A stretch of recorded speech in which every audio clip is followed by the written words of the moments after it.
Great. So, just for fun, today we decided to not live in PowerPoint land and instead have a more open panel discussion.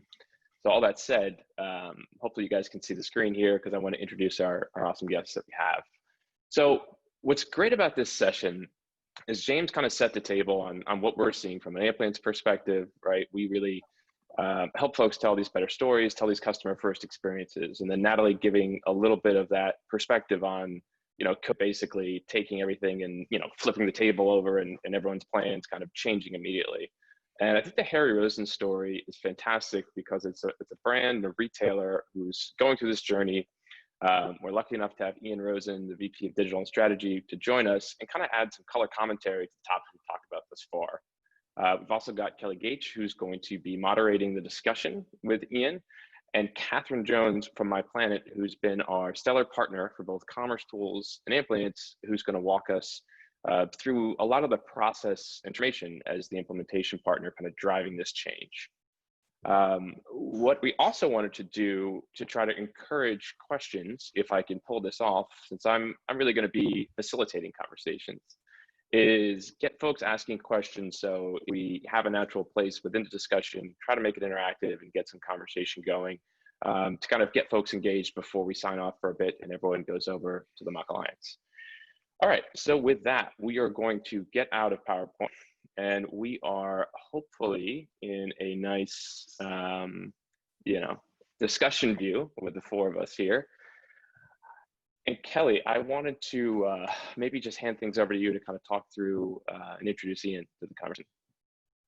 Sure. So we're really excited to have Ian, a joint customer. We've been working with him for a long time and they've been great partners. So Ian, do you want to start by telling us a little bit about yourself and the brand Harry Rosen? Absolutely. Thanks for having me.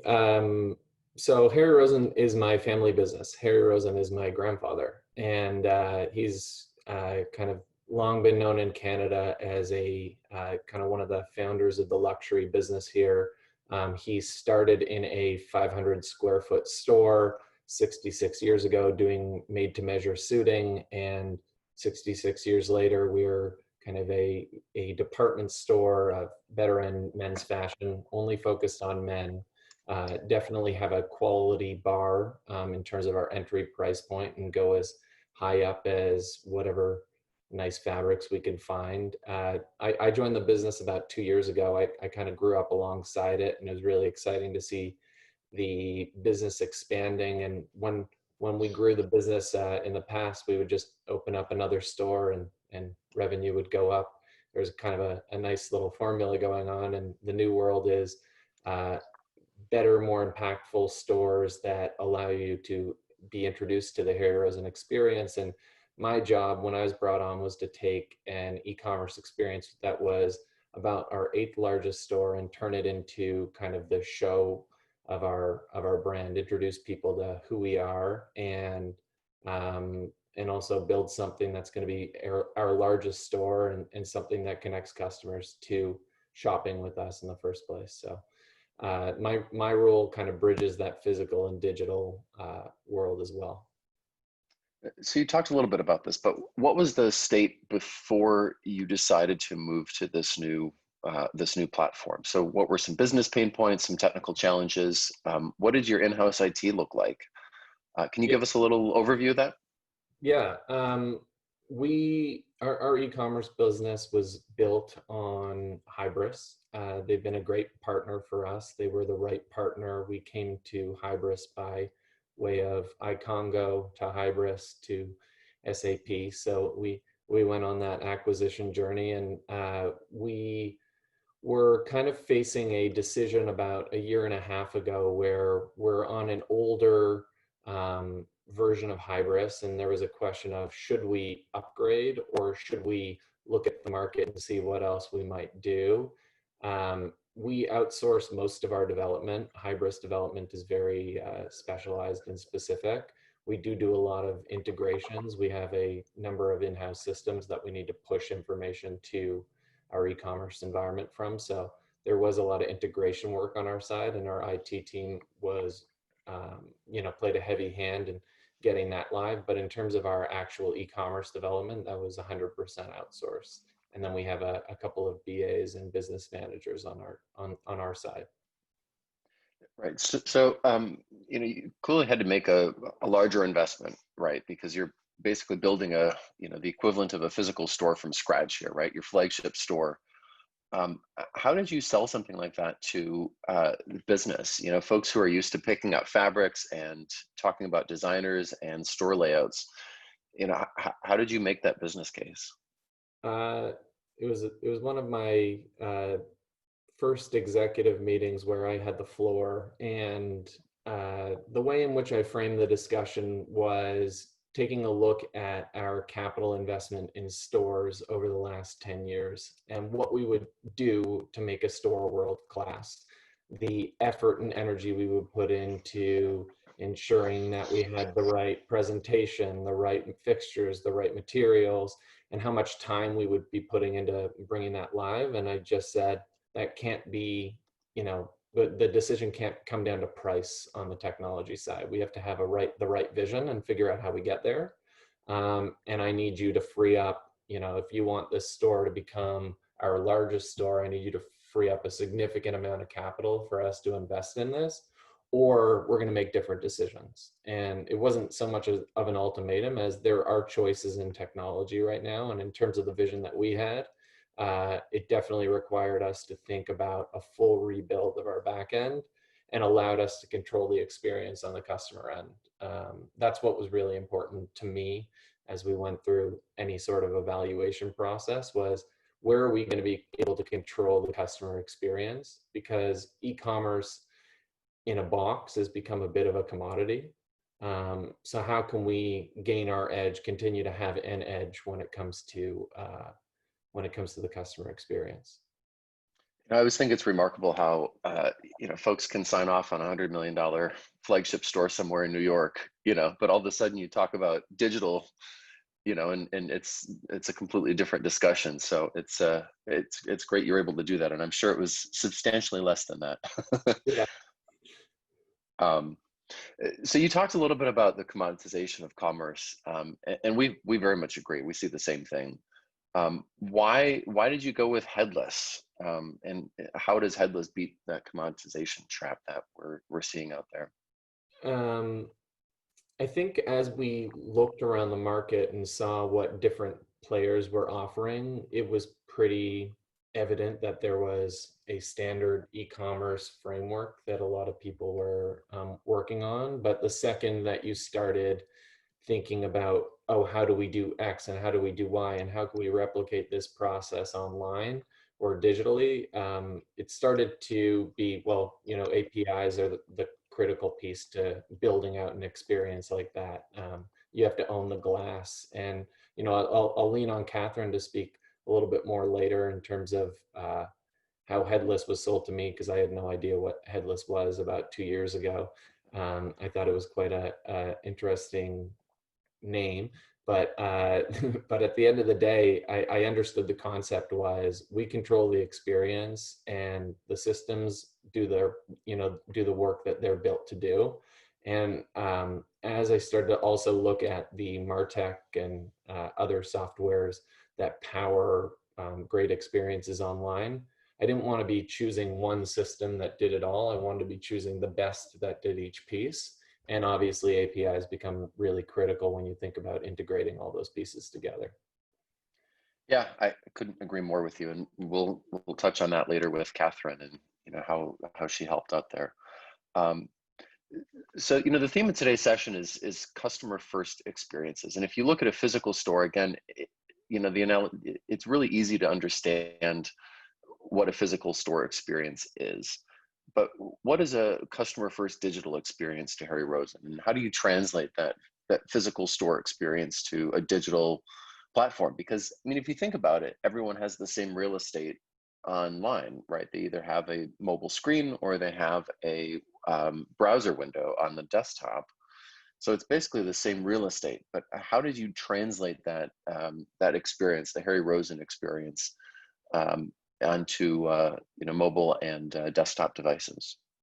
Yeah, our online journey or our digital journey was a little bit more unique to many when it comes to how we thought about we have to grow our online business. It wasn't, hey, let's go out and acquire a whole bunch of other customers. There was, let's find some customers, but we actually have to do a lot of work bringing our existing clients online. And the way that our business works is we have a number of highly trained staff that we call clothing advisors. They're trained on what we call clothesmanship, which is fitting tailored clothing, fitting made to measure garments. They go through extensive training with every vendor to understand how each product is manufactured and how things fit.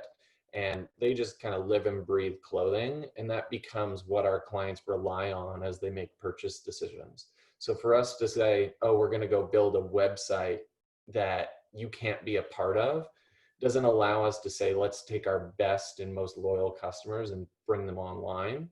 So one of the reasons Headless was really attractive is we started thinking of journeys like, how can a clothing advisor start building a list of products that they know Mr. Smith will like and allow him to quickly put that in his cart and check out with confidence? How can we allow some of our clothing advisors who are building relationships to say, I just worked with this guy on a made to measure suit for his wedding, and he told me that he was starting a new job. Let me put together the best inspiration looks and packages for him to get ready for that job. And now we have a tool that we've built along with My Planet that we call Herringbone. It's a tool that all of our employees have in their hands, and they can build and curate looks and ship those off kind of like a marketing message or kind of a inspiration link to their client. And we have visions of that being totally integrated with the online experience. So when it comes to being customer first, we couldn't just say, hey, go to our website. We had to say, hey, you're shopping with Harry Rosen still. There's many people who are critical in that process. And we have this kind of saying internally, like the customer's in the driver's seat. They can choose when to shop with their advisor. They can choose when to not shop with their advisor. They can choose when to engage customer service. So we think a lot about the customer journey in that equation, and we just like flexibility. We like the ability to kind of dream it up and say, okay, can we build it? And there's a lot of sayings out there about change your business process to fit your software. That doesn't work sometimes when your business process is your competitive advantage. Yeah. We in the vendor space talk a lot about machine learning and artificial intelligence to make recommendations and fit calculators and everything else. So what I like about your approach is that you're really, you're using some of that, but it's primarily a personalized experience, and you're not trying to create an automated version of that necessarily. You're still having the customer in the driver's seat and allowing them to interact one-on-one with an advisor, which is really great. Yeah. Yeah, some of the next level, just to kind of iterate a little bit, is some of the things that we're thinking about is we need the advisor to be part of the equation, but not the only part of the equation. So how does a customer indicate, here's what I'm looking for, and here are the brands I like, but still allow an advisor to say, hey, you might like this brand, do you agree? But not allow the advisor to say, the customer likes this brand. It's pretty finicky in terms of like how much you weight things and how much you allow certain things to be linked to a profile or added. So it's a pretty fascinating equation to think through. It's kind of one of those puzzles I think we'll be solving for the next few years still. And a related question is, how do you attribute sales to advisors? Right. So I'm assuming that they work off of some type of commission basis at some point. Yeah. How do you find, if I'm an anonymous shopper, I go buy something, right, without speaking with an advisor, but I have an existing relationship. How do you map the physical and the virtual worlds there? We've always like early on, we decided online can't be the competitor to in store. It has to be a complement. So right off the bat, if you had an established track record with a specific client, we awarded full commission on online sales. And that was part of your job to do standard satisfaction calls, understand if somebody liked it, didn't like it, can you add anything or do anything to make that purchase better. so we kind of did that long ago. I think the mechanism that we're using to track commission right now is cookies, which if I read things that I don't understand, all the trade things, so cookies are going to die. So we're going to have to figure that one out eventually. But and if a advisor brings somebody to the website, we give them credit for that sale. If they post an inspiration look on their social media and people follow the link back, we're giving them credit for that. So we're just as credit forward as we can be in terms of getting the advisors to be promoters of the online rather than a detractor. And I think a lot of the mystery shopping I do when I travel to different cities is I always make sure to ask sales associates, hey, can I shop with you online? Or, hey, do you guys ship to this address, and get their sense of online versus offline. And there's definitely a mixed bag in terms of, more visceral versus more positive reactions out there. Yeah, that's smart to get them on board, actively promoting it, because as soon as it's seen as a competitor, then you've got issues. You have every one of your store folks selling against you rather than with you. So I think that makes sense. So to change Ian, topics a little. yeah, I wanted to say thank you so much for that, because that sets the table, right? What we're always trying to talk about is what you just really so eloquently stated, right? Like what you're trying to build out and where platforms that Kelly and I work for help enable that. But I think what would be great now is to pull Catherine into the conversation a bit, since she has the luxury of taking these dreams and making them into implementation plan and kind of getting more of the process and the other people involved in it. So Catherine, we wanted to cordially invite you into the conversation and tell us about yourself. Want to talk about how the cookie works. Planet. Exactly. Yeah. Thank you. Yeah, tell us a little bit about My Planet. We'd hear what you all do, and thanks for joining today. Yeah, absolutely. Thank you so much for having me.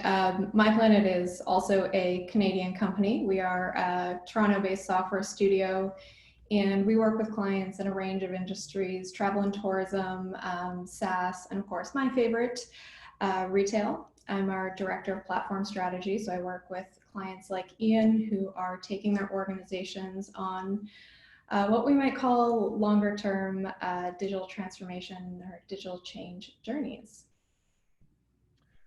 Good. So what's the approach that you take when you kick off a transformation like this, right? So old school Hybris, more of a website in a box. How do you approach the technology? How do you approach the business?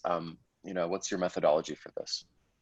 Yeah, it's a great question. And, I think the important answer is that that process started really before we knew we were making the move from Hybris to anything else. I mean, the first thing we did, with Ian was starting to paint the vision of what is it like to be a customer in Harry Rosen in the future? How is that experience across your digital touch points, on your phone, in store? What does it feel like? What does the brand look like? We spent time in store. We spent a lot of time in store. We spent a lot of time talking with customers, and Ian talks a lot about closemanship and how the advisor works. But one of the things we tried to do early on was map out that in-store experience, that white glove service. And there's no one way that Harry Rosen sells. We couldn't distill all of the processes down to one single way of serving the customer. There are customers that want, in, out, smooth, quick, low touch, highly predictive service. And there are customers that, want to sit and chat and spend time and really understand details of the product. So, off the bat, the most important thing we knew we needed to be able to deliver on was an amount of flexibility, really building in the foundational pieces that would allow the Harry Rosen brand online and in-store to change, but also allow the customer to start to define, am I a shopper that knows what they want, I'm asking for it, I want it here quickly, or do I really want to spend the time to work with an advisor and understand and get personalized recommendations? So we started there, and once we had a good idea of what we were working with and what we were trying to deliver, we started to look at what kind of technology would enable that. And again, before we found any specific platform, we were looking at things like, what are the attributes of some kind of architecture that will allow us to move forward. And really that was, standardized, consistent models of core business data, standardized, consistent patterns for things like checking out and shopping and saving product. And then we looked at technology that would allow us to, build those things out. And, all the things that go into that. What is the cost of ownership? What does maintenance look like? But really the first thing was understanding how we could deliver on that experience. No, that's great. So let's look at the organization itself. What changes did you have to make? I'm assuming, and this is, I guess, to both of you, but Harry Rosen have to hire business analysts, developers, and what type of staff are needed behind the scenes, maybe to pick products from stores, for example, ship from store, top to bottom, who did you have to hire to make this a reality? We had two visions in terms of hiring. I think we had a good e-commerce logistics infrastructure that we've invested in people to help make quicker. We're investing right now in our next day capabilities and all that. In terms of the technical ability, the biggest ask that we had to sit down with our team in terms of our software development team and our IT team was saying, we're going to run two things at the same time for a while. And we need you guys to be able to split your brains in two and keep one business running and focus on dreaming up what's new and getting comfortable with building a vision while you maintain the current thinking. And we're not going to bring in a whole new team to focus on the build out, because we want you guys to be bringing the best of what happens today, throwing out what doesn't work and building that into the future. So we definitely have some really great people who have been kind of working two jobs morning and night, fighting fires on the existing site as they fight fires on the re-platform project. So that's and the key roles that we've reinforced, business analysts have been a really critical piece of this project. They kind of help translate business processes down to requirements, and that's made it really easy for us to work with a partner like MyPlanet, but also bring people on to the project as we need more capacity and have that as be as easy as possible. We definitely want to be insourcing as much of software development on like that routine stuff as possible. So we brought on two new full stack developers that are helping in the re-platform project. They're deep in the weeds. They know how everything's built, and we envision them being kind of that maintenance layer at the very least. So that's definitely the two roles that we've reinforced. And I know MyPlanet, that team has grown and shrunk depending on where we've been at the project as well, in the project as well. Yeah, I'll add to that. One of the kind of strategic drivers that Ian gave to us was that there was a desire, both to ensure that e-commerce was not, so far removed from the core business, which I think requires a team that has understanding and exposure to both. But also to ensure, that the hybris work had been fully outsourced, that necessitates an amount of, delays in when you can get things out the door. There's a certain inability to own your future. So we've been working really closely with the team at Harry Rosen to ensure that they're well set up to, to run this thing once it's out the door. So if you look at the legacy platform you were on, Hybris, Hybris and the other commerce platforms of that era were all in one box suite solutions, right? So they did a little bit of everything okay, right? So they had a lightweight OMS and A/B testing and front end, and right, they had a big list of things that they did okay. When you went to Commerce Tools and Amplience, these are point solutions, obviously. how did you find the vendors to go complete the entire stack, the thing that you had with Hybris? And it's not, and I don't mean that in a negative way, but I mean, you do have to buy a couple different pieces, right? It's Gartner's coming out with this term called composable commerce, and I think that's a pretty good way of describing it. So how did you go out and complete those pieces of the puzzle and select the different vendors? Yeah, My Planet was a great partner in terms of helping us identify for this type of work, here are the 5 people we should speak to, or the 3 vendors we really ought to speak to. And, you know, that I credit them for bringing forward some really great partners in the decision making, and not necessarily partners of theirs, but people who accomplished what we were looking to do. In terms of like why we felt comfortable doing it, we were almost trying to turn our Hybris implementation headless anyways, because we were seeing really cool things like Bloomreach and Algolia and things that were just better than what we had out of the box. And we were finding ways to integrate that into our existing implementation. So we already had like the key pieces of the journey that we wanted to be able to throw over to a best of breed tool. So we had a short list already, like search, Algolia was top of my list. We ended up developing a partnership with them pretty early on. They power the internal search for our clothing advisor staff already, and we're excited to let them loose on the customer. They've been waiting in the wings just on a B2B tool or on an internal tool for a while, but they're definitely who we saw as kind of the gold standard. We found an authentication service. One of the big problems that we have is people creating accounts online and having accounts in store and not joining those profiles together. And we knew we wanted somebody who could join everybody into a unified profile. And that's not necessarily your CRM, it's something else. We partnered with a company called Login Radius out of Vancouver to help us accomplish both social sign-on and joining all those pieces together.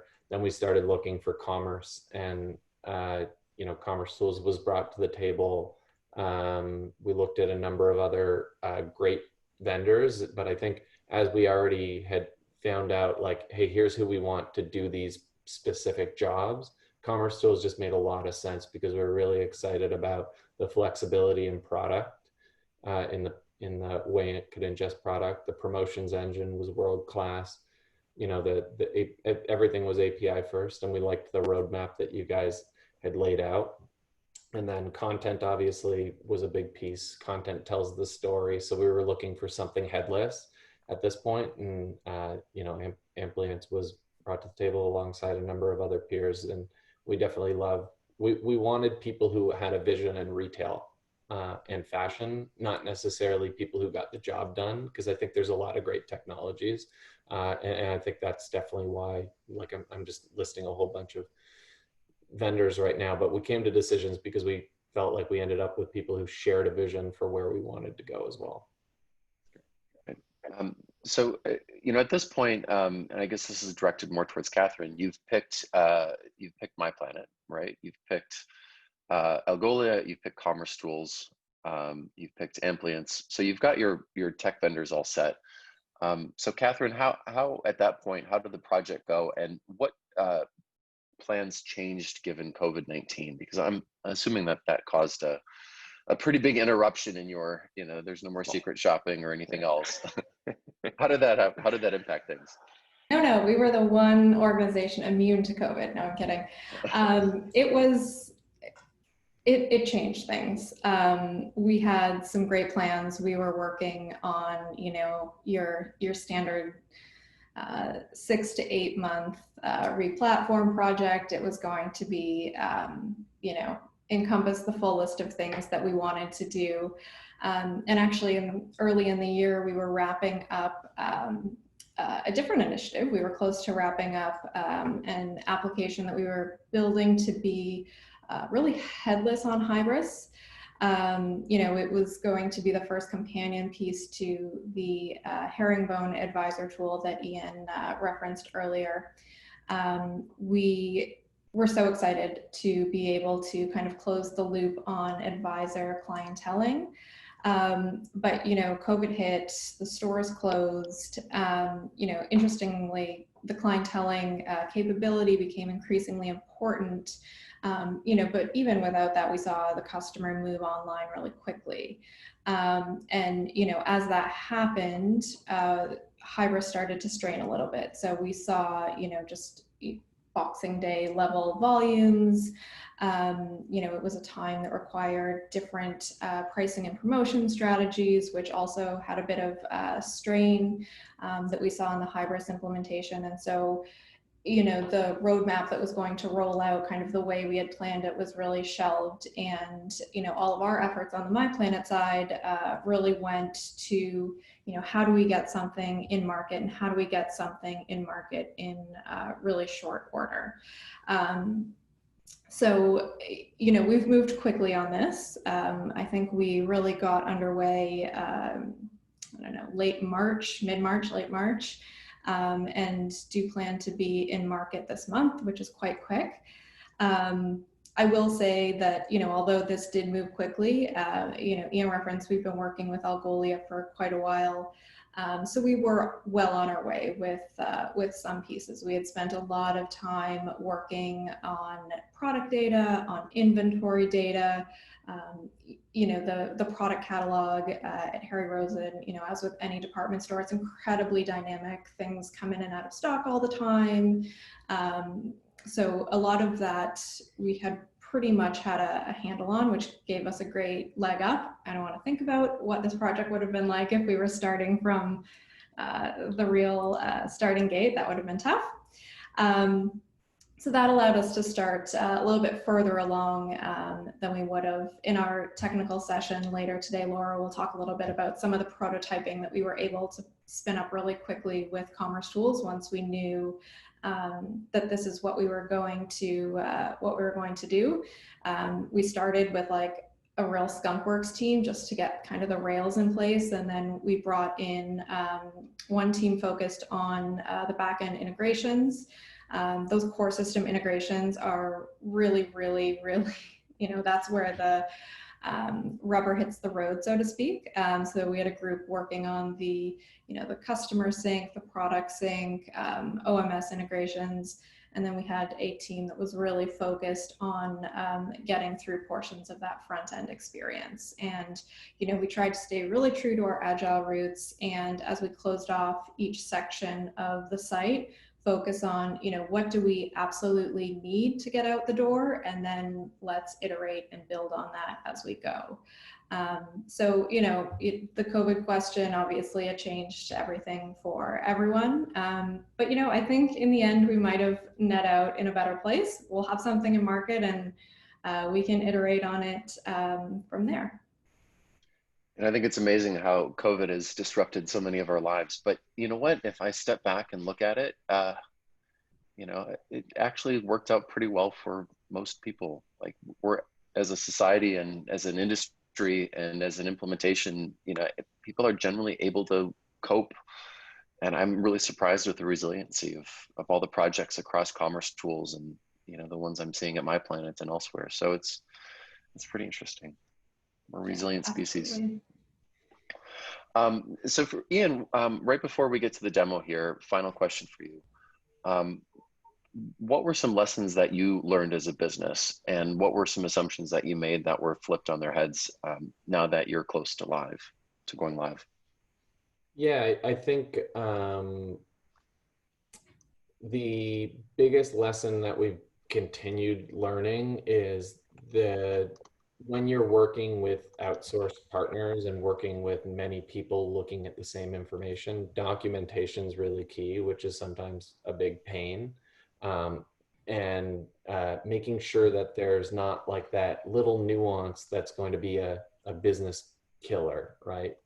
We're finding little ones as we creep up to go live. And as we've been looking at the postmortems from previous replatform initiatives, there's always that little thing that'll get you like, oh, that doesn't account for the way in which we do these sale prices. And oh, now those won't end up on the site. So I think we've been documenting as much as we can so that we can minimize those little gotchas at the end. And I think we have a few, but there's not an overwhelming amount, and I'm happy we invested the time getting on the same page with a partner and having the partner so close with our IT team, like the guys who actually maintain the ERP database. So there's a good question and answer that can go back like, hey, tell me about this table. And these are conversations that I'm privy to, but I don't really understand. But I think that's definitely like the thing that saved us in this entire process, is having those teams openly talking about how they're doing things and making sure it's congruent. The other biggest thing is don't, like, nothing is sacred. Like, you don't have to go live with everything. And I think letting go of some parts of the dream so that you can, you know, move forward and then start to move exponentially faster is definitely something that I had this big vision of this great bang where we had the best humanly possible web experience that the world's ever seen. And I think I've changed my expectations to, you know, day one, we're going to be maybe even below parity in terms of a feature set, but it's going to be fast. It's going to be, it's going to get the job done. It's going to be hopefully with, you know, a lot fewer bugs than we're working to fight right now, and we'll iterate on the features from there, so long as we have the right foundation to work from. So that allows you to move up your delivery date. Like, I think we were planning for October, and now we're in July. So that's been an exciting learning for me, I guess, along the road. Great. That's excellent. It seems like it's really changed the organization and your mindset as well, which I think for Kelly and I and Catherine, that's what we, preach when we're working through it. It's technology, but it's also, learning to be comfortable with being uncomfortable and embracing agile and all those great stuff. Yeah. To that point, what we wanted to do was walk through, I think you set expectations a little low. So we're going to walk through a nice demo of the storefront, which looks great. Catherine's got a video queued up. In the interim, Catherine, while you just get that set up, Ian, there's quite a buzz about your virtual TryOn, in-store experience. We had a question like, how do you envision making that more convenient? I'm assuming it's also in the age of COVID where contactless shopping and things of that nature. Maybe you could talk to that a little bit while Catherine, you should be able to share your screen and start your presentation. Yeah, one of our bread and butter businesses is made to measure clothing, and there's a headwind on allowing somebody to be physically next to you for an extended period of time. And there's a headwind against suiting because people are working from home, although I like to throw on a sports jacket here and there because when you're wearing good clothes, you do better things. At the end of the day, what we're trying to do is maximize the impact of that first measurement and make sure that we can continue to build on it from there. So we actually have a really cool partner that we're the exclusive, we kind of launched their brand globally.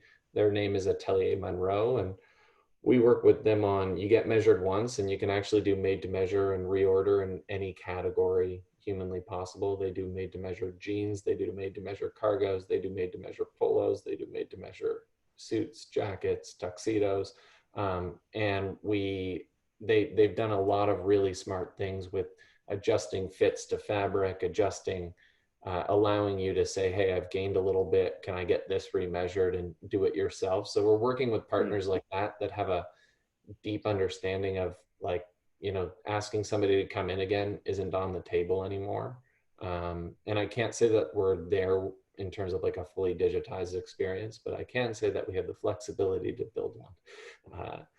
And I was literally just emailing Catherine before this meeting about next. I love it. More My Planet requirements getting on the docket. It's good stuff.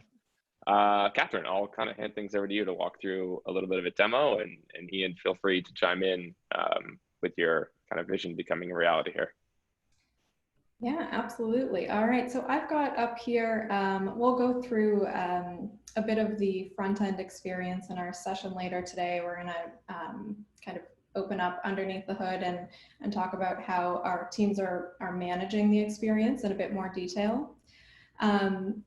but this is our homepage. I'll show two versions of this. So one of the big touch points for Harry Rosen is their loyalty program, the Sartria program here. It's a driver of business, and it really helps deliver a great experience to the end customer.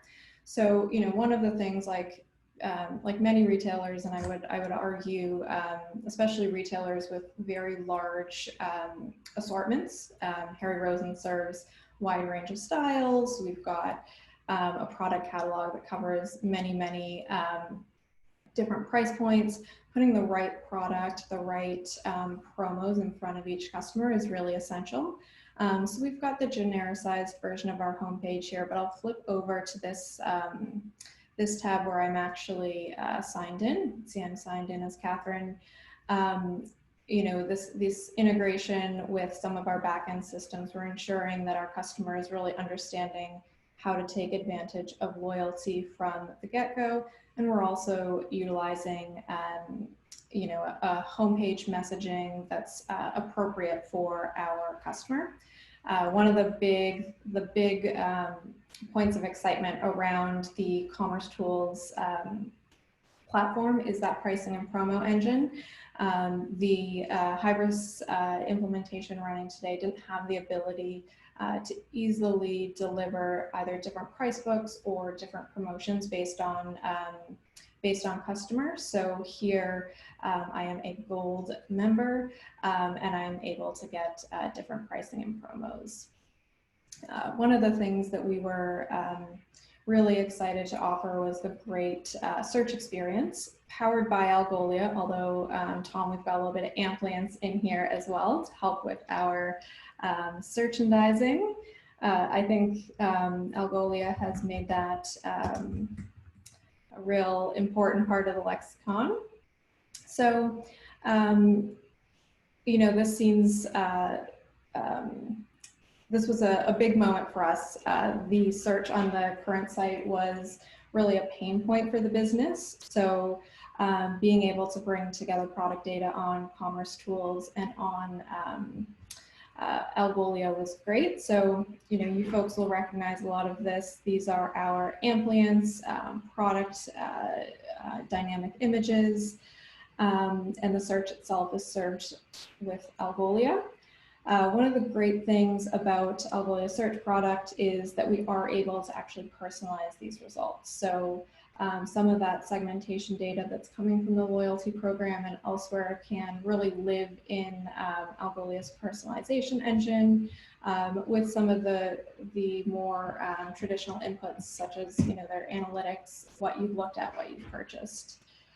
So we're really excited to be able to bring this to market. And then we've got, we've got a great PDP. This is a mix of both of your products. We've got Commerce Tools product information, and Tom, your team, is powering our product imagery. We've got lots of little touches that we've been able to add as our customer chooses where they might want to purchase. One of the things that we did end up doing early on was, we had to rip out everything that was around shop and store. We're now open again, so we've been able to pull back in our in-store inventory, which is great. Of course, we've got the ability to buy. We are pre-press, so I'm not going to demo that because I will tell you right now, it is not going to work, although we are quite close. So yeah, we've really loved the ability to pull in Amplience content, the pricing and promo personalization that Commerce Tools allows, and allow our marketing teams and our product merchandising teams to really bring everything that lived together in Hybris into this much more dynamic front end. We will, if you join us later today, we'll take you through really managing some of the content here. We've got these great Amplience components that are directly pulling product data from our Commerce Tools catalog. So lots of great goodies that we'll get into a bit more detail with this afternoon. Great. And while I could watch you demo our collective products for a while, I think we have to wrap things up here as Kelly has a big day today as we launch the Mock Alliance formally. Catherine, if you wouldn't mind just stop sharing your screen and handing things over to me. I just want to share the presentation just from a quick housekeeping perspective. So 2 things.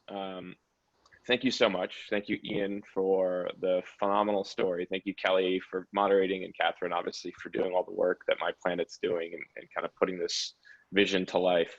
We're going to be taking a break here. We want to highly recommend that folks go attend the launch of the Mock Alliance. We have put the URL in the chat panel. You will see our esteemed colleague, Kelly, kind of leading there and kind of talking all about that. As Kat mentioned as well, for those interested in going way below the hood here, we didn't even talk once about React front-ends or Next.js in this talk because it was really all about business.